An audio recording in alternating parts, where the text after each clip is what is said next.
നമസ്കാരം. കേരളം ഒരുപാട് കാലമായിട്ട് കേൾക്കാൻ കൊതിച്ച ഒരു വിധിന്യായം, വളരെ സുപ്രധാനമായിട്ടുള്ള ഒരു വിധിന്യായം സുപ്രീം കോടതി പുറപ്പെടുവിച്ചിരിക്കുകയാണ്. തെരുവ് നായ ശല്യം വളരെ രൂക്ഷമായി തുടരുന്ന ഒരു സംസ്ഥാനങ്ങളിൽ ഒന്നാണ് കേരളം.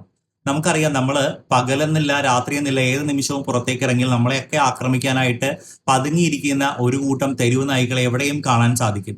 വിശിഷ്യ മാലിന്യങ്ങൾ വലിച്ചെറിയപ്പെടുന്ന സ്ഥലങ്ങളിലാണ് ഇവറ്റകൾ കൂടുതലായിട്ട് നമുക്ക് ഭീഷണിയായിട്ട് മാറിക്കൊണ്ടിരിക്കുന്നത്. കേരളത്തിന്റെ ഈ അടുത്ത കാല ചരിത്രം എടുത്തു കഴിഞ്ഞാൽ ഒരുപാട് ആളുകൾ തെരുവ് നായ്ക്കളുടെ ശല്യം മൂലം അല്ലെങ്കിൽ തെരുവ് നായ്ക്കളുടെ ആക്രമണം മൂലം ഒരുപാട് ജീവൻ ഉൾപ്പെടെയുള്ള കാര്യങ്ങൾ അപഹരിക്കപ്പെട്ട വാർത്തകൾ നമ്മൾ കേട്ടിട്ടുള്ളതാണ്. പേവിഷബാധയായിട്ടുള്ള മരണങ്ങൾ, അങ്ങനെ ഒട്ടനവധിയായിട്ടുള്ള കാര്യങ്ങൾ. വളരെ സുപ്രധാനമായിട്ടൊരു വിധിന്യായം സുപ്രീം കോടതി പുറപ്പെടുവിച്ചിരിക്കുന്നു.